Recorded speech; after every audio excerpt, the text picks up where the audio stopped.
So a very warm welcome to everybody on this open webinar on big data processing with Scala and Spark.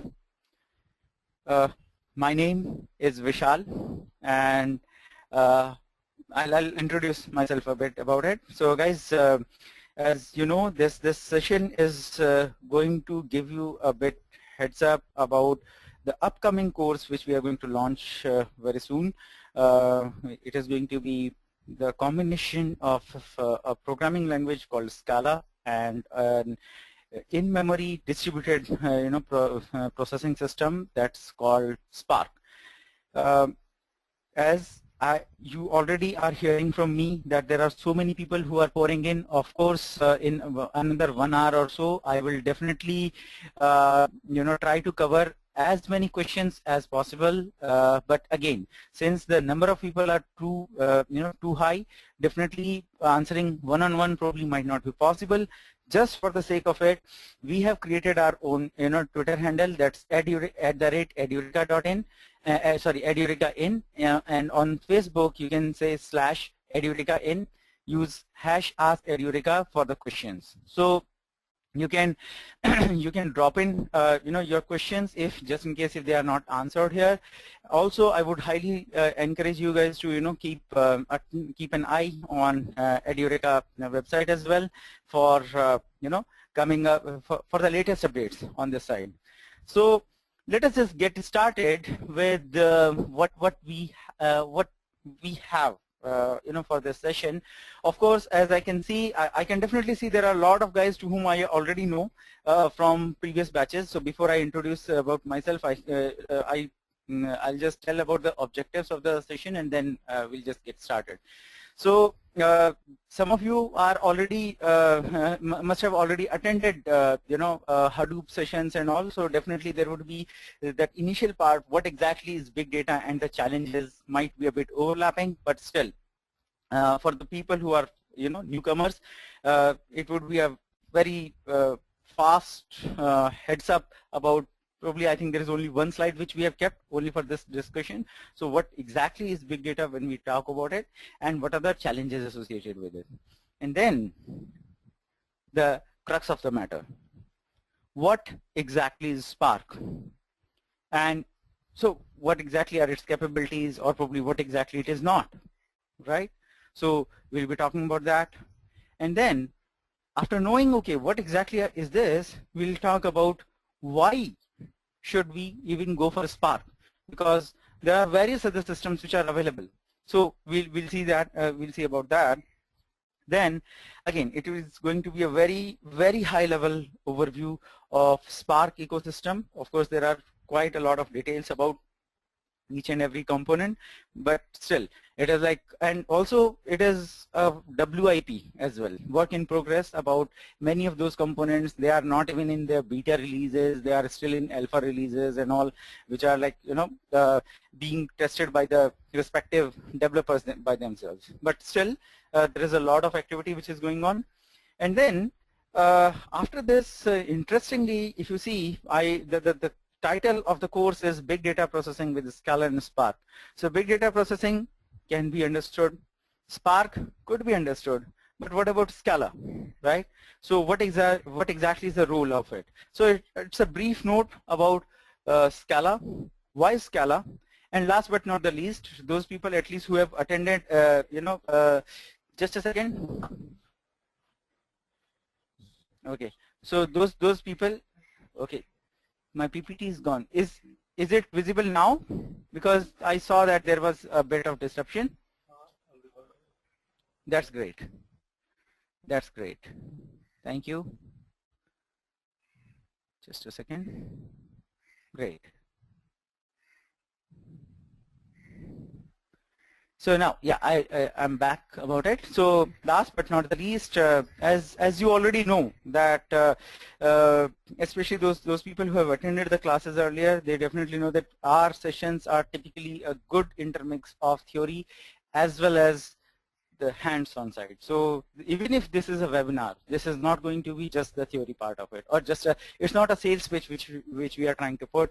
We are just trying to show some of the capabilities. I'm not going into the installation and anything. It is just that I'll probably immediately launch a Spark shell kind of a window, and then would just try to do a bit of Hello Spark kind of a thing, right? So those are some of the things which we'll just try to get a feeling of it. What exactly does it take to let's say kind of create very simple kind of programs on Spark. So before so I hope we are all set about this entire coverage. Now before I proceed, typically people take the introduction as the starting part, but I have purposefully kept it after the objectives. The reason being that while I was talking about the objectives and all, which are clearly visible, there were so many people who were joining in. So guys, a little bit about myself. My name is Vishal Kumar, and I have around 10 years plus experience overall. And when it comes to the big data domain, I think last 4.5 years plus probably, I'm working in big data domain continuously. So when I started, like my journey started with Hadoop, and for quite a long time I have worked with that. Still I'm working with that, but over the period of time, needs or my exposure has gone from a batch analytics kind of a mode to a mixture of real-time analytics and batch analytics, typically those Lambda architectures and all, right? So that way I have explored a bit more about other technologies like Storm, and now actually we are working on Spark as well. So and apart from this, there are other frameworks as well, like there is something called SAMZA, some other NoSQL DBs like Redis, HBase. So these are some of those things which are the main components on which I have worked. When it comes to the functional domain side of it, so typically most of my exposure is towards the retail domain and a bit on banking as well, and there are some telecom clients also for whom I have worked. So I think let's keep my overall introduction up to this point. Let's just get started. Okay, there were some small, so please forgive me if I'm not able to answer all of your questions, but I just took a snapshot of it, and I saw a question from Sushobhit Rajan, wherein he says that is it the open source Scala and Spark? Yes, they are open source, and great. Rajendra says my voice is a bit low. So is this so with everybody? Is it very faint? I hope it is quite okay, right? Great. Okay. Thank you guys. So Rajendra, seems like there might be some sort of speaker issue at your end. I would request you to please. But anyway, the recording also is going to be available. I saw a question regarding that also. So that is something which will I'll talk about that also at the last of the presentation. Apart from this, as I've again told at the start itself, that if there are some of the queries which are not going to be answered, or which are probably I'm not able to answer them right away, these are the handles wherein you can, wherever you are comfortable, you can put in your queries. Also, there is a that sales number as well, wherein you can get further queries also. Okay, now let me just get started. So this is the first thing first. I mean, why should even I come to learn Storm or Spark or Hadoop? Why? Because the problem statement for us is we are going to deal with big data. And specifically those people who have attended, let's say, Storm classes or Hadoop classes, definitely they would be aware that this is kind of, the first slide or the second slide which they typically see. And we have, clearly taken it from there from one of our batches. Now, the overall, so in that anyway, we have a bit more detailed discussions. But when it comes to, big data, what exactly is it? The simple answer for it would be the crisp and simple answer for that would be it just means a lot of data. When you talk about a lot of data, probably some years back when you used to hear from your, let's say, those RDBMS DBAs and all, they typically used to say if your database file size is, in the order of several GBs, 20 GB, 30 GB and all, you are dealing with quite a large database instance or big data instance and all. So that was the scale some years back. But nowadays, even I'm not talking at the scale of Facebook or Google and all, but typically the scale has moved towards the terabytes of scales, or at least hundreds of GBs of scale now. And this is a kind of a moving scale. Probably, 2 years down the line when people would be talking, there would be a session, something like that, on some new technology where probably people would be talking in several terabytes to petabytes of scale. So it's a kind of a moving scale, but it simply means that you are going to deal with a huge amount of the data. That is point one. But then, okay, so it means there is a huge amount of data though. So what exactly are the kind of challenges which we typically see with it? Of course, one challenge which we can easily see is it is the storage side of the problem, that it is going to be a huge amount of data. Yes, for sure. So of course, storage is a problem. Probably you are not able to store it in a single machine. But the storage part of it can be solved by storing it into multiple machines. But it is not just the storage which is causing us the problem. It is the crunching of the data also which causes the problem, right? So one factor of it is volume, and due to the volume, your space as well as when it comes to the crunching of it becomes a problem, right? It takes immensely long time. And then there is something called velocity of the data. So probably there are some good examples. Let's say I typically give this example of a jet airliner, which typically collects around 1 TB of data for every 30 minutes of flight. So volume is something which you already know, but when it comes to the speed at which you are accumulating the data, that's typically called the velocity of the data, right? And again, this is quite high. 30 minutes, 1 terabyte, assume that all the flights connecting all endpoints in the world every day, and then think every month, and then think every year, right? Huge amount of data.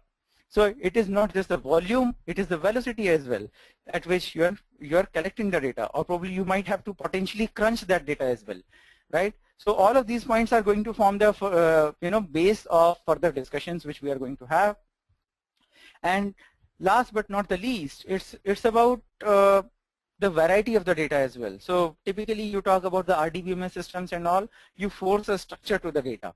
You say, this is the table wherein I'm going to store the data, this is the schema, this is the type of the data, and until and unless my data, from whatever channel it is coming in, it conforms to this specific format, I'm not going to store it, right?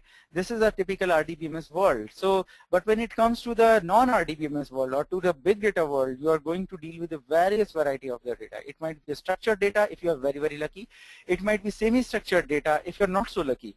But if you are out of luck, typically you might be dealing with completely unstructured data, kind of probably pre-formatted text, probably it might be some sort of audio files, video files, it can be anything, sequence files altogether. So these are called typically 3 V's of big data, right? Your volume, the velocity, and the variety. So these are 3 different challenges which get associated with it. Of course, these are the 3 things which are summarized in the kind of these 3 points which are shown on the slide. Okay, so I hope that kind of big data, what exactly is it, what exactly are the kind of challenges which are associated with it, at least for the guys who are attending it for the first time, who are even hearing kind of an explanation of big data term for the first time, might be finding it useful, right? And those guys who have already attended the courses, definitely they may find that, okay, it is the accurate revision, right? Correct? Now, so that was about just a primer about what exactly is big data. Now, when it comes to what is Spark, even before this, I would like to, even before covering any specific point about it, I would like to step back. And I would go one step back, and even before talking about what is Spark, I will talk about what is analytics. I mean, what exactly are the different kinds of analytics, right? So when I directly jump to the point of what is Spark, I assume a lot of things. I assume that you people know that big data, you are accumulating such a huge amount of data at such a rapid pace. Very good. For what purpose? You are going to typically use it for the analytics purpose. Okay, analytics. So typically, how many types of analytics are there? There are typically two kinds of analytics. One is the batch analytics, and second one is the real-time analytics. So when it comes to the batch analytics is probably kind of reports which you generate and which run at a specific frequency. That frequency could be once in a month, every day, every 1 hour, whatever. Right, so that is typically a batch analytics kind of a mode, and Hadoop is kind of best possible answer for that kind of requirement. But then there comes the second kind of requirement, wherein you are going to talk about the real-time analytics. Now this real-time analytics is something which is quite challenging, which I would say is the bread earner for many of the companies which are working today on real-time analytics. So the typical example for that might be as simple as a bank. So you are doing a POS transaction, right? You are let's say swiping your credit card. Now there are two ways of looking at this transaction. There are two ways. One is a traditional way, right? So the traditional way of looking at the transaction is you are doing it. You kind of store the information. Let's say what is the customer ID, what exactly was the amount which has been transacted, whether it was a valid one or not, and so on and so forth. Now this is a traditional world where if you apply some certain checks and balances, if it is good, you are going to approve it and you are going to save it. Now let's tilt the situation a bit, and let's say you are going to have some sort of, now you're applying any kind of a big data solution and all, and wherein you are able to capture further more information. So typically, let's say I have started capturing in the geolocation. So latitude, longitude of the place from where the transaction has started, right? So just the moment I start doing this, then I'm going to have extra information. Very good. Now let us say from a specific credit card, two transactions have happened. One transaction is happening right now. Everything looks good. Another transaction is happening half an hour later. Again, everything looks good. Everything is within limit. There are proper codes, there are proper authorizations which were provided, but there seems to be a bit irregularity. If I see, let's say the first transaction is happening in Mumbai, India, okay, and half an hour later I can see there is another transaction which is originating from, let's say, somewhere in Delhi, New Delhi. Now with the geolocation, so everything apart from geolocations is good. But the geolocations are suggesting that within half an hour, if something is happening at these two complete disparate geographical locations, this might be an indication of a fraud transaction. Isn't it? Isn't it? In the banking terms, in a typical kind of a scenario, these two transactions don't raise any suspicion, right? But when you combine it with the extra information, whatever you are gathering, right? You are kind of getting overall different geographic locations altogether, right?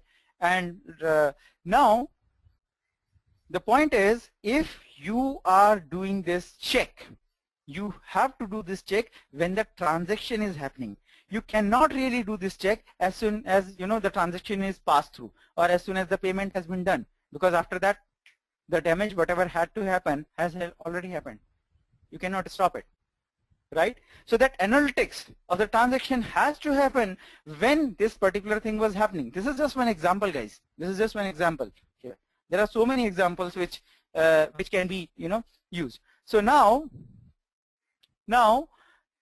the point is you cannot really know whether the first transaction was a fraud or the second transaction was a fraud, but definitely something has happened. So if you apply some sort of real-time analytics kind of solution on it, there is a bank which has already implemented. I was kind of helping them with it.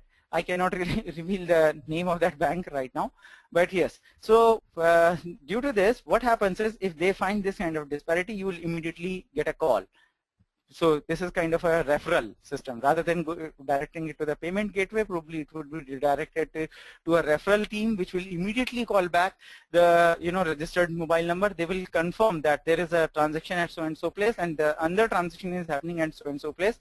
What do you think, right? And if the customer kind of identifies it with some sort of specific security questions and all, then they allow the transaction to go on. Otherwise, it is kind of cancelled or it is kind of blocked. Isn't it one of the biggest examples? Of course, there are various kind of you can put various ifs and buts. What if I'm sending it via VPN, via US networks? Of course, there would be a lot of other things about it.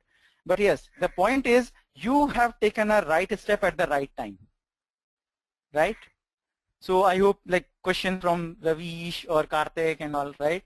So, or probably from Varun, wherein you're saying, what if Mumbai transaction is fraud? So the point is, it's all about you are identifying it immediately as soon as it is happening, right, guys? So that was about that. That was so that whole point is, the idea of this example was to show you the importance of real-time analytics. Now I'll come back to Spark. So when it comes to the real-time analytics or near real-time kind of analytics, there are various solutions which are available. When it comes to this, then typically, I don't know if somebody has already attended the course on Storm. So Storm is another kind of a framework which typically, reads the streaming data and then it keeps on performing calculations on that. It's a different model of performance. That is one. Spark is another one. Spark is more tightly integrated with Yarn, okay, or I would rather than saying Yarn with Hadoop. This actually comes from the family of it. So Spark, what exactly it is? Spark actually is a general purpose, and it's a in-memory computing system, and that too it's in a distributed manner. So if I put them together, it's basically a cluster in-memory computing system overall.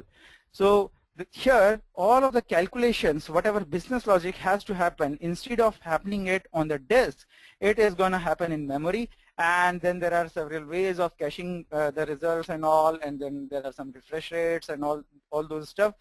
These things do happen, but yes, it's all about that in-memory operations as well as holding the results also in memory. That is point one. Second, it is so Spark is typically written in Scala. Nearly all of its source code is in Scala. So that's the reason you can easily see that there is a handle of Scala in it. But yes, having said that, Spark provides the APIs for Java as well as Python also right now. As of now, these three languages are supported: Java, Python, and Scala. However, for the obvious reasons, our entire coverage is going to be based on Scala, not on Java. Because one, Java is quite verbose. Second, Scala is much more beautiful. This is though it is my personal view, but still, that's how it is, and that's how it goes. Now, also, so this is one point, but is this the only thing which makes Spark very, very powerful or very, very popular? No. There are various high-level tools also which have been built very, very rapidly on the top of Spark. So there is something called Spark SQL. Sometimes people call it as Shark.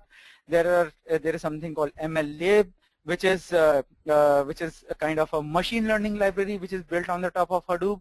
So you can actually kind of correlate them to your Hadoop framework, wherein you typically talk about SQLs and all. Then you start thinking in the direction of Hive.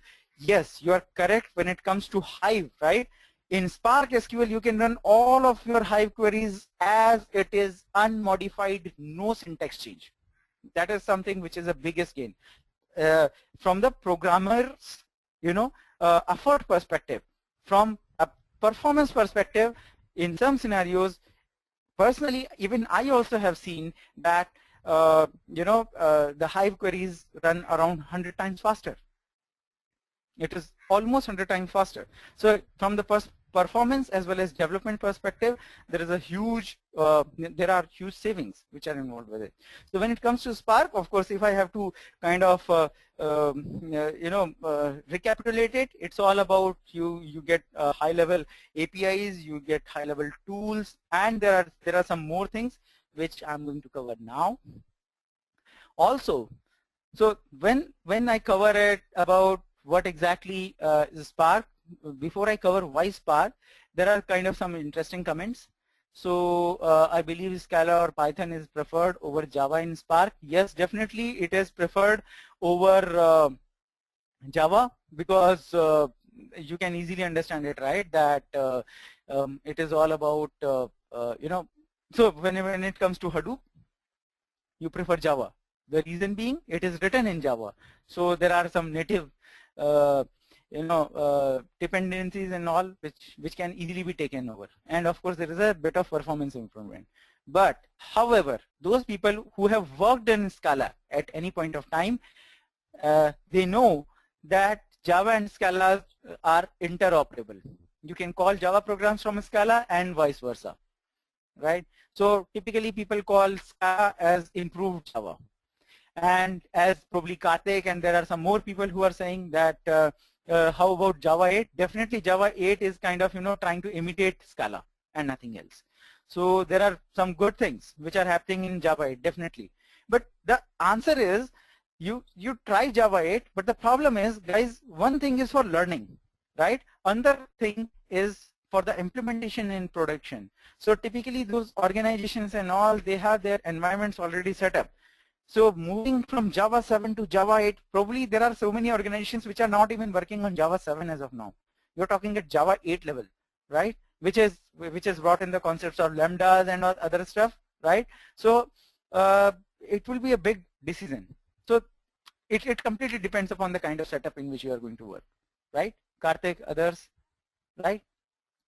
So GC is asking about a kind of question wherein for real-time analytics, how to decide whether we should go for Storm or Spark. It's a very detailed discussion, GC. If I start answering that and the factors about it, probably it's going to be quite long. But yes, it's an interesting thing. You can follow some of the Edureka blogs about it. We'll definitely be putting something about it there, right? Okay, now let me just continue, guys. First of all, okay, there is this Lakshman. Lakshman, you are saying, can I speak loudly? So I hope I have checked it already 2-3 times. There seems to be some problem at your end, because others are able to hear me loud and clear. Right. So others are able to hear me loud and clear. Correct. In fact, I'm getting the responses like 200% clear. Great. So anyway, now without wasting any further time, let me just continue on the remaining thing. Okay. So there is okay. Lakshman, hi. You are back. So there, yes, I was talking about Spark probably some 3-4 months back, right? Wherein, okay, so I was referring to Lakshman Kaparthi, wherein he's saying, I remember Spark will be used for Mahout, right? And there is some progress. So some 3-4 months back, when I was taking a data science batch, we were discussing it, and that time there were some tractions wherein people were talking about that now everything would be moved to something called Spark, and actually there is a huge this thing. So February to July. It is official. It is, yes, it is kind of official, but it is not yet moved. Anyway, let's talk more about it later. So now after knowing what exactly is a Spark, when it comes to why Spark, right? So with Spark you get a lot of flexibility. When I talk about flexibility, typically you go to any other, any presentation, be it Hadoop, be it Spark, be it Storm, you'll always see there is flexibility, and it's kind of their USP. it is no different with Spark as well. But the good thing is it provides you those options, right? One option is, hey, I want to just run my Spark cluster. I have Spark provides its own cluster manager, though it will be a admin kind of track, but still it will provide you a cluster manager wherein you can use its inbuilt cluster manager and go ahead with it. It would be a pure simple machines and no Hadoop, nothing running on the top of it. Very good. There is something called Mesos, Apache Mesos, right? This is something which is a kind of another cluster manager, which is again does a similar kind of a things, but it is specifically designed only for cluster management. So you can deploy Spark using Apache Mesos as well. At the same time, you can you can run Spark on Hadoop cluster, on the data which is there is staying in HDFS. So there are ways. So early that becomes the USP for Spark, that it is easily integrable with Hadoop. Now, I don't know if anybody has attended Storm classes or not, but when I took Storm classes, I used to get a lot of queries on that.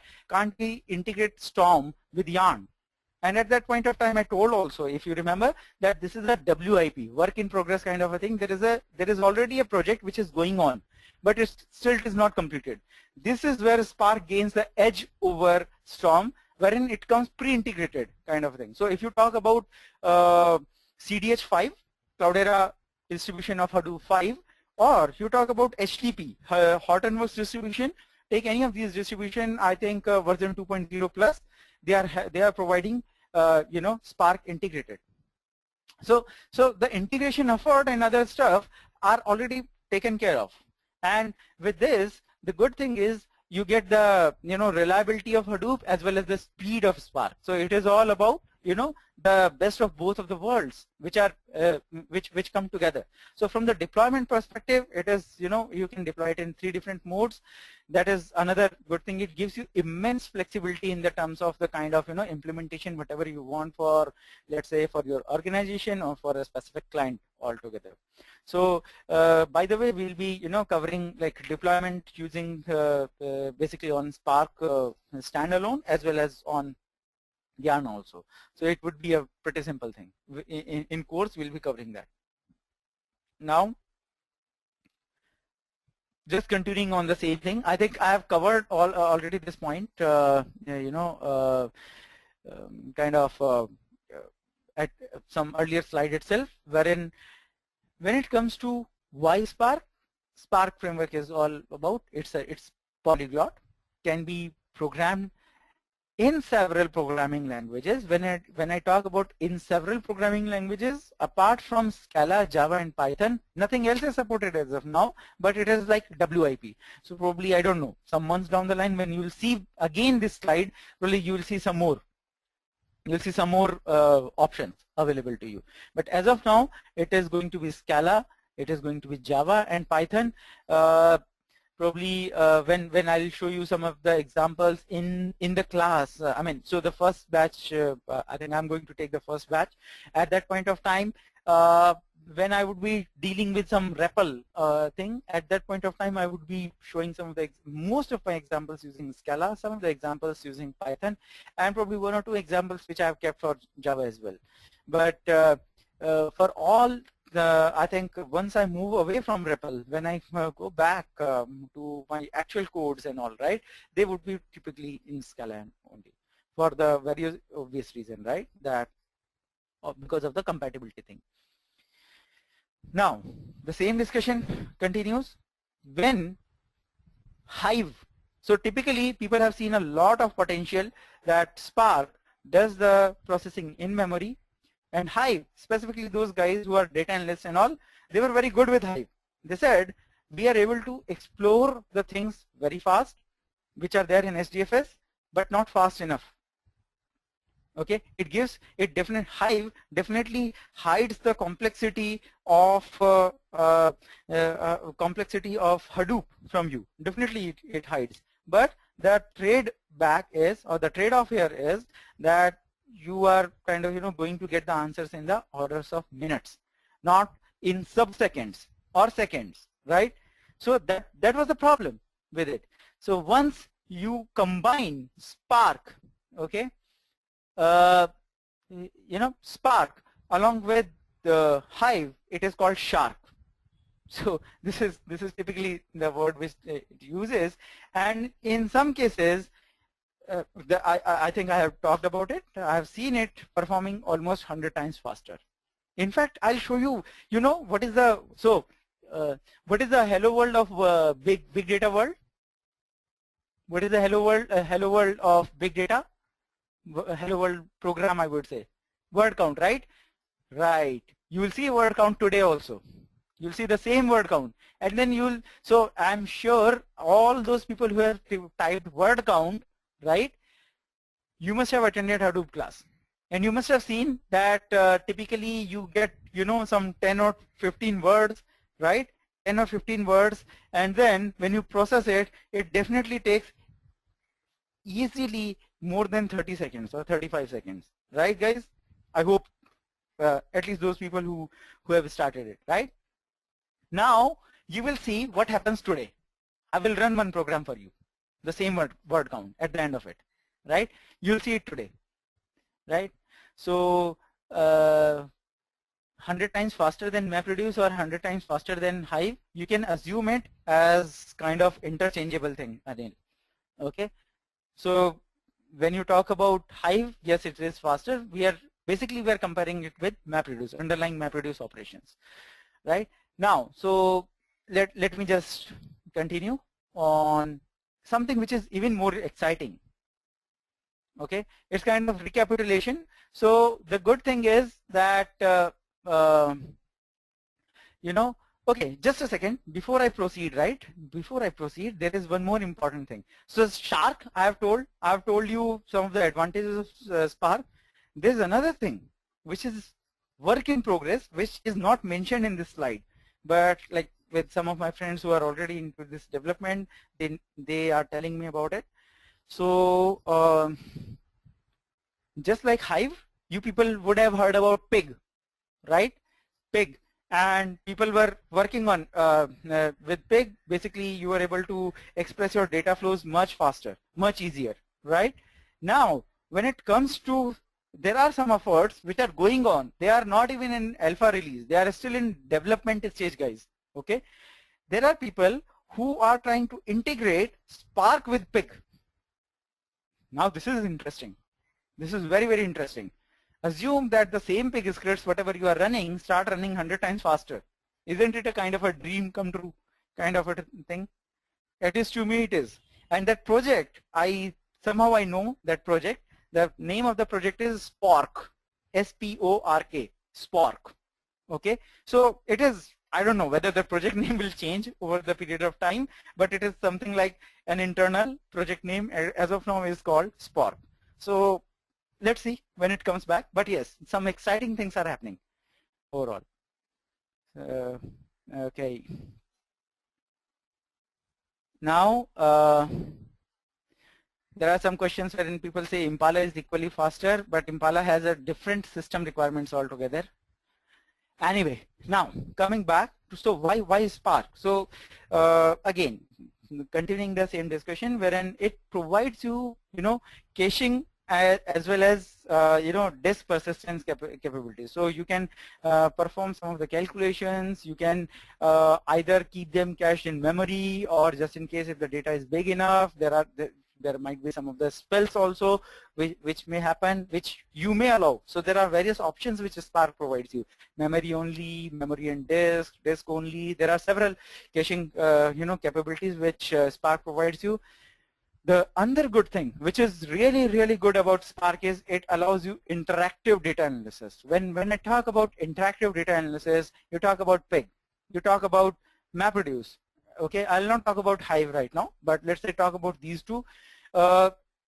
You cannot really work interactively. You do not really have an interactive shell. With Pig, there is something called grunt. Yes, it is, but again, it is not purely interactive. But when it comes to Spark, it is kind of, it provides you REPL, right? Read, evaluate, process, and what is that? Load. kind of thing, right?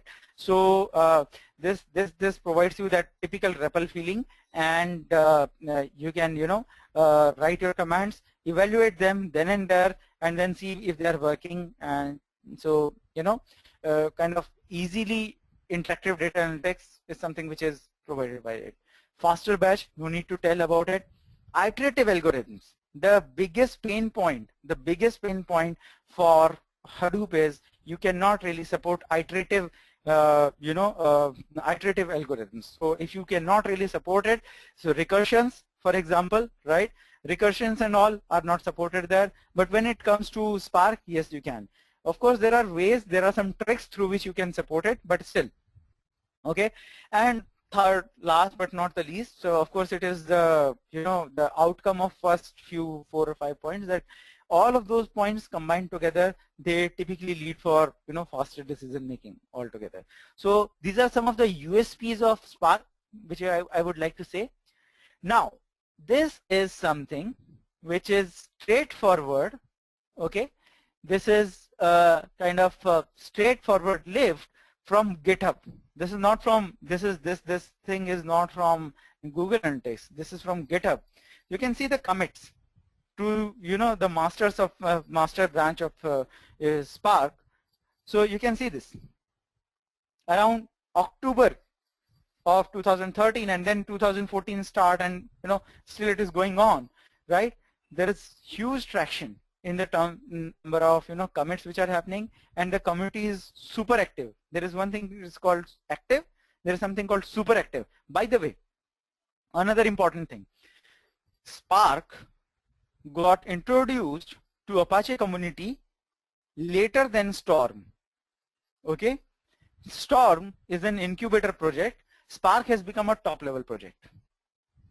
Spark has become a top level project. It is the first project, or I would say the project which has achieved the top level status in the record time. So this is another the kind of exciting thing which is coming up, and there are already companies like Uyala, you talk about, I mean there are several others which are already using Spark and Storm parallelly in their production systems.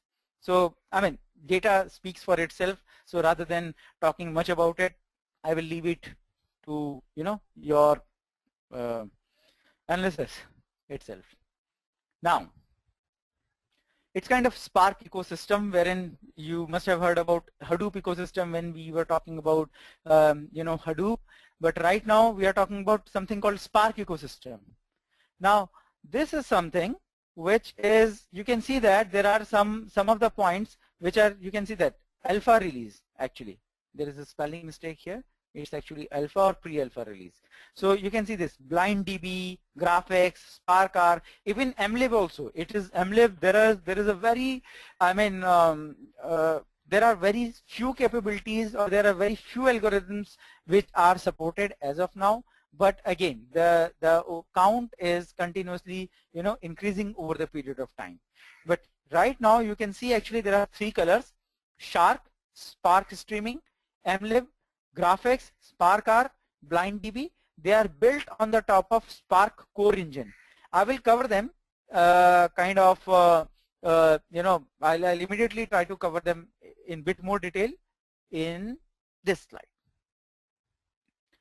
So first of all, Spark core engine is, as you can know, that it's all about writing your raw Spark program, write your Scala program, launch it, write your Java program and launch it, and so all of that is being executed by Spark core engine. But then when it comes on the top of it, there are various projects which have come up so fast. One is Shark. I have already told, it's about if you have to do some sort of structured data analysis, Spark, and of course your volume is too much, then typically you would like to go for Shark. On the top of it, you can see there is something called BlindDB. Now, as the name is quite interesting, isn't it? Blind database kind of thing. It is approximate SQL. Now, this is something interesting, isn't it, guys? Especially those SQL guys and all. Approximate SQL. What does it mean? It means, see guys, I am getting a barrage of data. I am getting huge amount of data. So I'm not really interested in exactitude. I'm not really interested in exact results, but I just want to get a feel of it. I just want to get an approximate results. So fire a query, do some sort of sampling, give me some output. So that is called approximate SQL. Isn't it a new and interesting concept? Many times I don't really require a accurate result. A sampling would do for me, isn't it? So it's kind of blind DB, which is still WIP, but yes, it is one of the very exciting features to watch for. So of course, in the coverage also, I'll talk about the coverage a bit later. Of course, we'll not be able to cover Spark R or, blind DB or even for that matter, Hemlib also or graphics because they are not yet released. But we know that, yes, these are some of the WIP things, right? Which will come over the period of time, right? So now, let me just go forward. Okay. So Kunal says Shark is for structured data alone. Okay, guys. So I'll take your questions a bit later. Let me just complete some of the things here. Okay. So now when it comes to Shark streaming is all about. This is where Spark takes the power or takes the role of, or I would say potentially can take the role of Storm, wherein it will enable you to do the to create the interactive applications using the live streaming data. You can do the streaming of the data, and then Spark can read that, can run its operations from the streamed data itself. So that is about Spark streaming. And then there is a machine learning library. It is just like Mahout, which is built on the top of Spark, but only thing is it runs almost 100 times faster. It is not yet so enriched as Mahout. Let me tell, it is not yet so much enriched as Mahout, but yes, it is coming up well. And then just like you talk about graph processing, then you have Neo4j, you have the options of Giraffe and all for distributed graph processing and all. But when it comes to Spark is trying to create something on those lines as well. When it comes to that, it's called GraphX or Spark R. There are so many people, especially from data science track, they must be aware R is like for statistical analysis. Definitely, it is something which is very exciting. And already there is an integration for R with Hadoop, which is already existing, right? So R with Hadoop, definitely it is there, but now there are people are now but again, if you remember, R with Hadoop is a kind of a accidental project, I would say. So R was being developed, Hadoop was being developed separately, and then there were some attempts to create it, and CDH 4.4 onwards only now you are having that kind of integration already available. But with Spark, all of these things are being taken care from the very start itself. So whenever you will see a release of it, of course, that kind of installation issues, I specifically remember with some of those data science guys,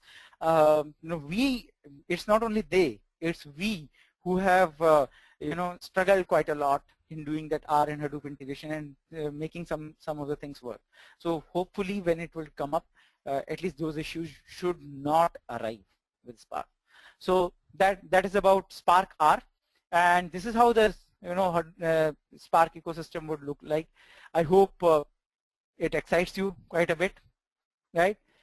So that was pretty much about what exactly is Spark, what exactly is its ecosystem, why should I go about it. Now a bit note on Scala, but before that I'm just trying to sample some of the questions and see if I can answer them. Atul says, hi Vishal, I'm more interested in reporting requirements on big data. Are the tools on Spark and Storm can also fulfill it? If not, what are the typical reporting tools? Okay, so all I'll say is, Atul, typical reporting tools for big data world, you can explore something called Platfora, you can explore something called ClickView, you can explore something called DataMeer and all. So there are typical big data world this thing, but however there are capabilities through which you can feed the data back to the traditional reporting systems. Okay. However, when it comes to Spark and Storm, fulfilling the reporting requirements, this is not a valid question. They are from the crunching side. They are not from the reporting side. I hope I have answered your question in very fast and to the point manner, right? Great. Why did Spark choose Scala over Java? Okay, Scala is called improved Java, and typically I also don't like Java so much. My personal, if you ask me personally, I like Scala and Ruby and a bit of Python. So it is brevity of your your language. The same thing, if I have to say, I would like to say in 2 lines rather than saying the same thing in 10 lines, right? So that's the advantage. And in fact, if you see Java 8, it is trying to imitate Scala. There are some examples wherein you'll see you cannot really recognize until unless you know what is the name of file, whether it is a Scala code or a Java code, right? So no, it's not like I don't like Java. I don't like Java when it comes if I have the option for Scala. That's how it is. Okay, Tarak. Okay, so now coming back quickly, so a note on Scala. The good thing with Scala is the pure object-oriented language with the support for functional programming. Isn't it something, at least to me, it looks very exciting. It looks very exciting. So it is a pure object-oriented programming language. Everything is an object, but it gives you the support for functional programming, which typically, if you, I don't know how many of you have developed the systems for big data in production, but if you have, then you must be knowing that when it comes to the big data systems and all, typically object-oriented programming and all take a backseat. Typically, your style of programming is more of a functional thing, right? That's the reason typically people go for Hadoop streaming rather than going for native MapReduce, unless it becomes absolutely necessary, right? So those are some of the things which are very, very exciting about it. It supports both, both kind of both kind of programming styles altogether, right? So that is one thing. And of course, Scala is very much in the fabric of present and future big data frameworks. So I think I saw a question earlier, but I could not answer it, wherein somebody was saying that can I write, MapReduce programs also in Scala? Definitely you can write MapReduce programs in Scala. However, there is already a framework, Scalding, through which you can write your MapReduce jobs much more easier in Scala. So Scalding, it's there. Spark, talk about it. You talk about, so rather than this, what I can suggest is go and type something called Spark, and then you can see what exactly is, are the, oh, okay. So type Apache Spark, because if you type Spark, you'll get a lot of variety of links, right? But when you type Apache Spark, you'll see what exactly are the exciting things which are happening in it. So of course, it is the part of it. Akka is a different ball game altogether. Probably you will see some type of course being launched in Akka also. I kind of had to work on Akka some time back, but again, that guy has also completely written Scala, right? In fact, Akka works on a actor model of Scala altogether. It is kind of enhanced. And also kind of a note which you are seeing that all of the examples of Spark which you will be seeing for all practical purposes, they would be in Scala. They would not be in any other language. And we understand that when it happens to Hadoop courses, so when it comes to Hadoop, Hadoop is quite a big framework. It is much bigger, at least today. It is much bigger as compared to Storm. Storm is a very, very small, I would say not even 1/5 of Hadoop, and framework like Spark, which is still evolving, but yes, like early adoption is there in industry. That's why people are asking for it, and that's why we are launching the course also for it. But yes, Java is a prerequisite, and many a times people do not have the background of it. We have received many feedbacks from people that there should have been a specific session for Java, but we have purposefully not taken any sessions separately. We have provided some self-paced courses wherein people can, go by themselves for the required knowledge of Java. But we can afford, as of now, we can afford to have a separate sessions, about Scala. So enough Scala coverage would be there in the course. This is the right time when I talk about it. So in fact, the entire course is going to be 8 modules. The first 4 modules are completely on Scala, and the remaining 4 modules are completely on Spark.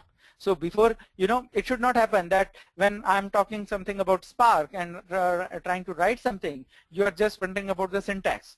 You're just wondering about what exactly is it. Is it an object? Is it a, kind of this guy is trying to write a for loop, or is it, because the syntaxes are way different from Java. The traditional Java, whatever you have seen. So with Java, because there might be a lot of people who are already working in it, but definitely our experience is, at least on these newer set of technologies or newer set of languages like Scala, like Python, Ruby and all, or Haskell or Closure and all, people have not really that much experience. So it makes a strong case for us to do the coverage of Scala, at least enough coverage. So we are not going to do a complete reference of Scala here, but in 4 modules, I think approximate 12 hours of it are going to be dedicated to it. It will be enough for you to get up and running and explore more things on your own. So that's where I hope the name also is quite clear to you, right? Would you cover actor part? No, not necessarily, Harsh, because actors is something which will take you to the direction of Akka. So there is a separate course on which not only I, there are other people also who are working on it. Okay, so at that point of time, definitely we'll be covering those actors part of Scala. But with this question, I assume that you have some background in Scala already, right? So that's a good thing. And the other good thing about Scala is at least in order to understand it, you should know at least programming. Because when I would be covering it, I would not be telling you what exactly is a for loop or what exactly is a while loop. I would be covering it from the angle that how exactly it is implemented in Scala, right? So for loop, while loop, if else, there are no case statements in Scala, but yes, what are the options, iterations, collections, at least this basic understanding should be there. We'll see how to, how exactly Scala is different from other languages. So per se, you don't really need to know Java, you don't really need to know Scala, but you should know programming. That at least this is a fair assumption, right? So that would be about Scala coverage. Why Scala is something which I have kind of already covered, right? So this is something which you can just have a look of it. There is absolutely nothing new here. Now just moving to the next slide, which is going to be Hello Spark, and after that it would be like end of it. And I think, yeah, we are pretty much on time. It was kind of 1 hour session which we planned.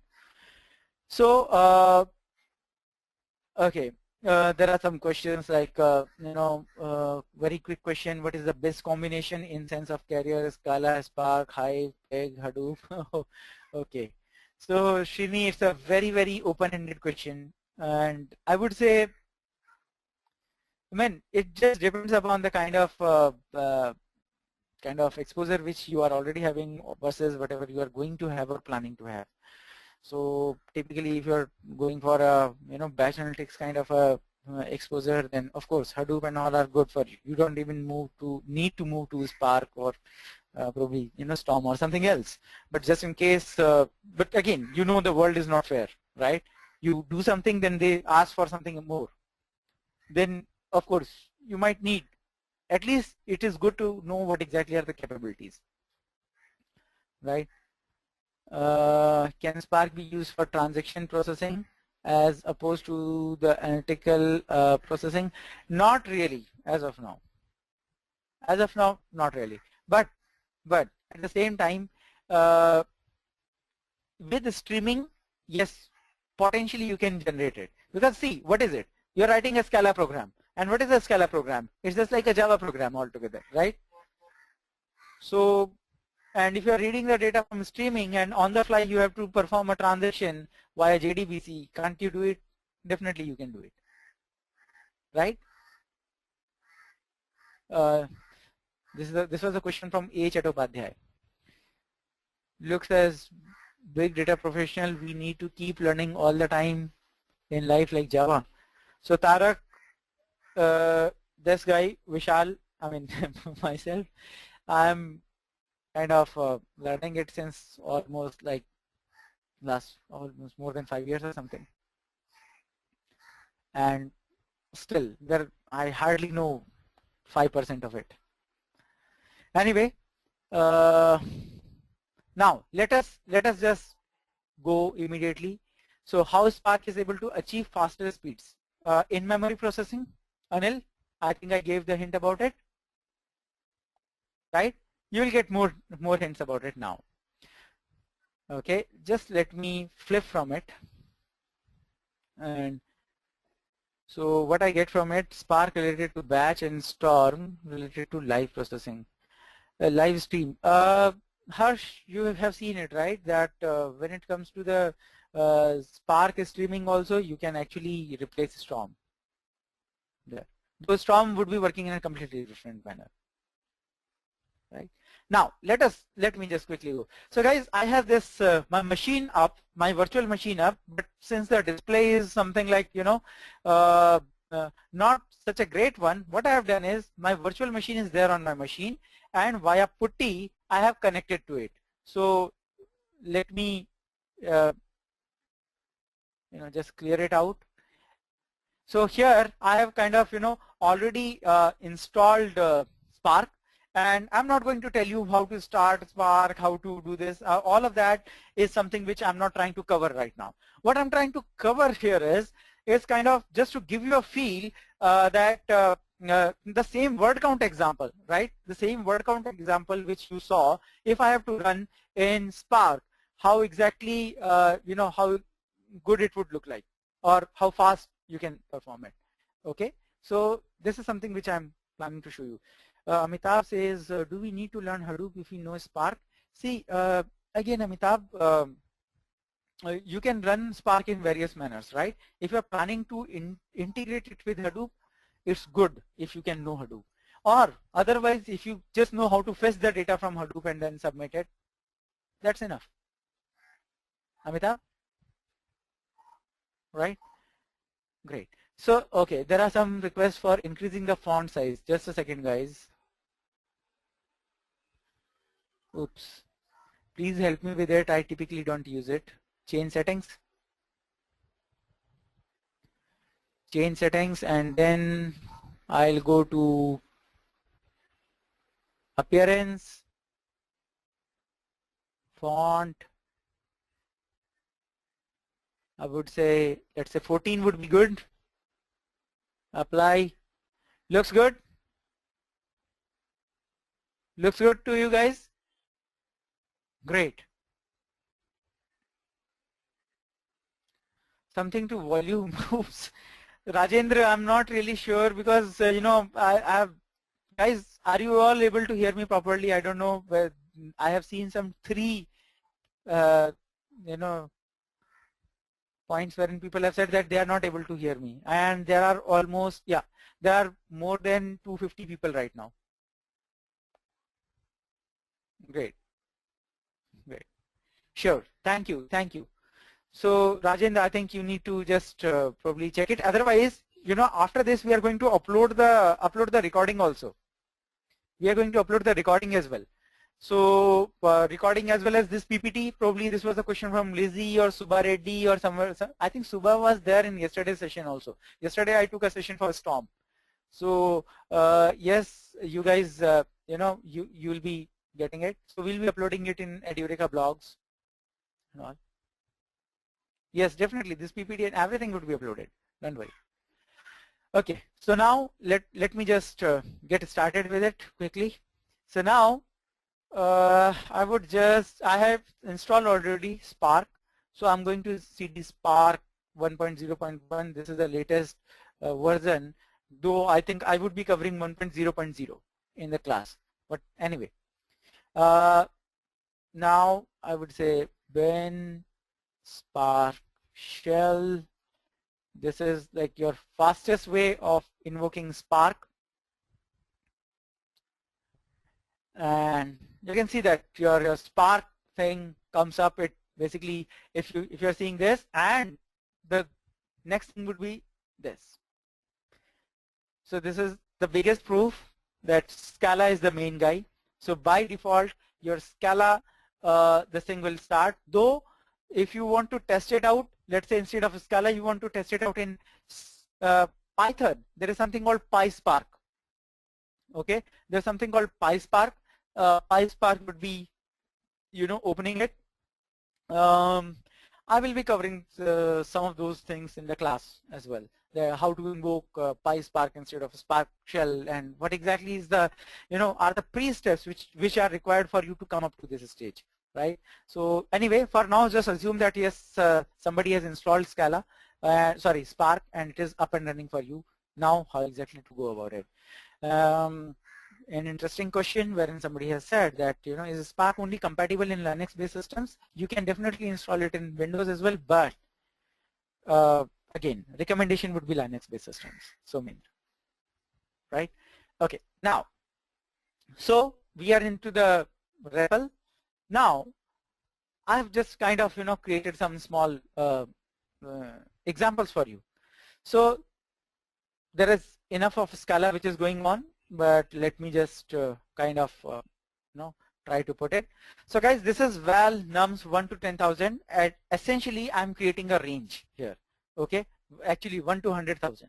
1 to 100,000, it's just a range. When I say val nums, it is, when I press enter, it just has created a collection. Okay, and fortunately, it is not typing everything, right? So it just gives you 170 and dot, dot, dot, dot, dot. It just says that, hey guys, I've just created a range here. Okay. Now, once you create the range, this is where the magic of, this is where I would say the magic of Scala, or I would say Spark, comes into picture. Okay. Now, see this, val dist data is equal to sc.parallelize. So if you see, nums is something which I created and parallelize. Before this, see this, Spark context available as sc. Spark context is available as an sc variable here. When you will be writing your own programs, you will be creating a separate Spark context object. But here, when it comes to Scala, it comes inbuilt to you. Spark shell, it comes inbuilt to you. Okay, so this is where you have kind of, you're just saying, hey, I want to parallelize it. There are various other options also wherein you can actually specify what is the level of parallelization you want. Here I'm working on a simple machine, so I'm not even giving that option. But yes, you can say parallel of 3, parallel of 4, parallel of some another, kind of factor, whatever you want. So this time I've said sc.parallelize, parallelize nums. When I press enter, it just does nothing. It just does nothing.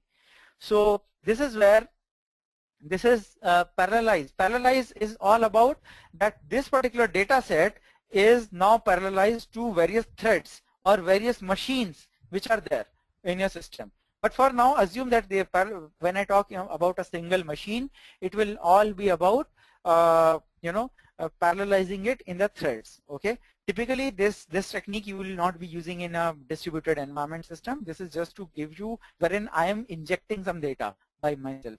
Typically, you would like to read the data from somewhere, right?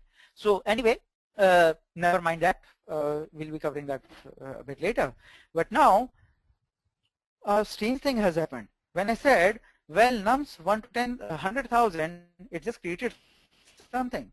When I said parallelize, then it just said, it just gave you a bit description about it, that parallel collection RDD. RDD is a kind of heart of Spark. I'm not covering all of these things in detail, guys. I'm not covering all of these things in detail, but it is all about RDD stands for resilient distributed data sets. Okay, so what exactly is it? It's like this data set would be available to all of the machines anyway. How exactly and what would be the scenarios behind it, we'll cover later. But the point here is, the moment you said parallelize, it didn't do because it follows something called lazy operations. Okay, so until and unless, so there are two kinds of things, transformations and actions. All of the transformations are lazy. They're kind of calculated, a graph is calculated, but they are not really acted upon until and unless you force an action. So whatever I did was a kind of a transformation. Now this is an action which I'm trying to do. So I can easily understand that this is kind of alien syntax, especially for those Java people, right? So what I'm trying to do is dist data wherein I parallelize it. I'm applying dot filter underscore. Underscore stands for, it's like wildcard star. Okay, anything which is less than 25, collect. Okay, now when I say collect, collect is like putting them together. Okay, in a single list all together. And when I press enter, see this. It was a simple program wherein I had created 100,000 numbers. Out of that, I just did a filter. If you are aware of pig, what was this operation? This operation was about do load and do a filter, right? So filter is using a closer. Yes, Harsh, it is definitely using a closer. So everything, whatever you are seeing under this is a Scala code, right? Right?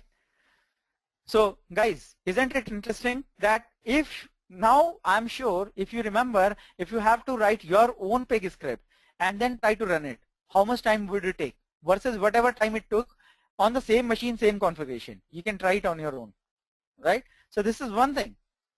This is one thing. Try to run pig on local mode as well. Now, see this. Try second time. Even faster. Even faster. Right? Anyway, let me just not go much detail into this.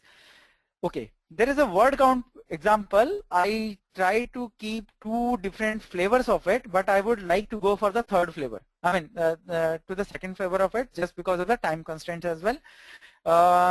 Let me just show you something here. Okay, so let me come out of it. Exit. Clear. This is ls. There is a file, typically readme.md. If I say key cat of readme, just a second guys, .md, and I say head, you'll see some of the documentations all together, right? So the best place is, this is a pre-formatted kind of a text and something like that. Now this is the right time to perform a word count on this file itself. So what is it all about? So what I'm trying to say is, the first example you have seen wherein I have injected some data by myself. This is the example wherein you are seeing I am reading the data from a particular file. So I'm saying val IP underscore cached, okay, is equal to Spark context dot text file, and within the text file I'm just supplying the location of the file right now. So that's it. Okay, sorry, I'm sorry. I have to again invoke Spark shell. So I did it just to show you that, yes, in case if you are worried that what is happening behind the scenes, right? Come on, get fired up. Great. Now, so I've said this, and IP underscore cached does not have any meaning. It could be Vishal, it could be Gopa or anybody for that matter, right? So it just created it and that's it. It is just keeping silent as of now. Okay, now see this. Val w is equal to input cache dot flat map. Flat map, you are aware, but when it comes to flat map, it's kind of list of maps or list of lists, just in case if people were not aware of it. So what I'm trying to do is I'm trying to take the line of it and then splitting it by space. Guys, you remember word count? I'm sure at least those guys who have attended my classes can easily correlate to it. Others also, but you know, I typically spend a lot of time in that, right? So Satyam, yes, I can definitely be faster, but please understand that there are some more people, you know, who might be new to this, right? So I have to give some time to them as well. Okay. Now, split by space, and then I'm applying a simple map side, wherein I'm saying dot map word word, and word is herein I'm just saying word comma 1, right? So it might be looking like a spaghetti code to you. Please do not worry about it right now. It's like I'm applying collections, and on the top of it I'm applying a lot of lambdas here. Okay, but it is all about just in case, just try to understand that this is a kind of your mapper phase, and then something interesting is happening. I'm saying dot cache, right? This is where I'm putting it in memory. This is where I'm putting it into the memory, and once I do this, then I'll say w dot reduce by key, you know, star, basically underscore plus underscore. It's all about you know, star, underscore stands for star, dot collect dot for each println. So a lot of things. Please do not worry about syntax. At the end of the day, I'm going to apply a mapper and a reducer, and then finally I'm going to just print it out. Okay. In the previous example, I was doing the exact same thing, but I was saving the data into a file. Guys, right? Guys, I hope you are able to see both of the things, right? And the difference was there I was not doing a caching. Here I am doing a caching. That's the only difference between these two codes. Are you all able to see that? Could you please confirm? At least not all. Some of you could confirm. Right? So that's the only difference, and due to which I have taken the third example. That the first one I was persisting it in the hard disk. In this case, I'm not persisting it. I'm persisting it in memory. Okay. So let me just quickly do this. I think I have read it. Very good. Now let me just fire up the second one and show you something. When I press enter, see this, nothing has happened. Though I have invoked a code here. I have invoked a code, but nothing has happened as of now. Okay. Now let me apply an action. See, if you remember collect or for each println, that is action. Yes, lazy transformations. Exactly, Amitabh. Okay. Now it's like the same thing of pig. Okay. Now reduce key dot collect dot for each println. Now see this. What will happen? Ran. Quick, fast. Word count. I'm not going to confirm word count and all here, but see this.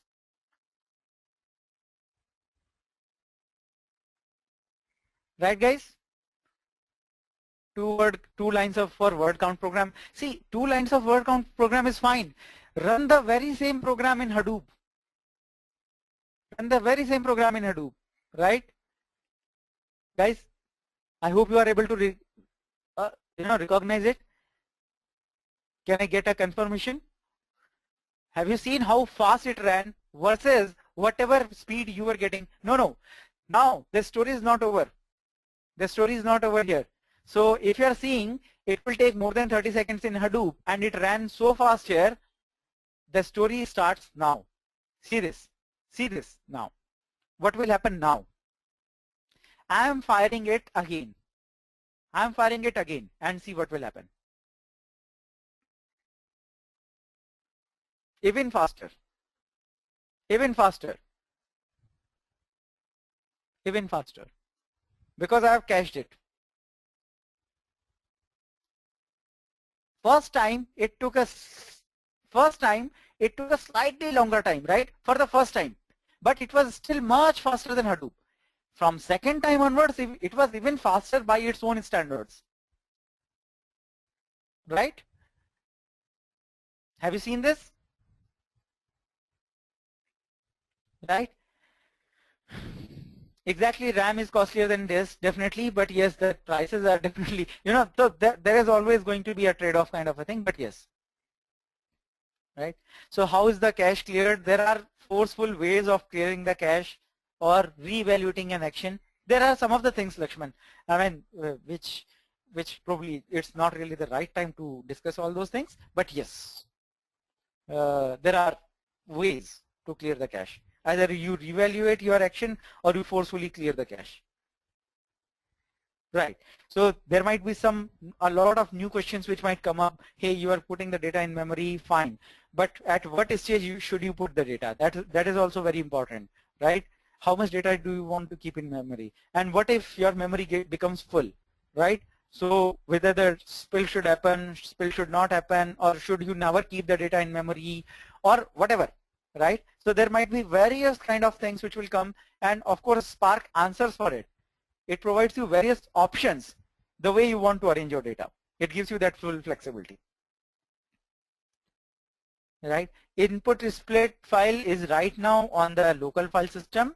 If I would have integrated it with Yarn, I could have put this file in SDFS and it would have fetched the files from there and run it.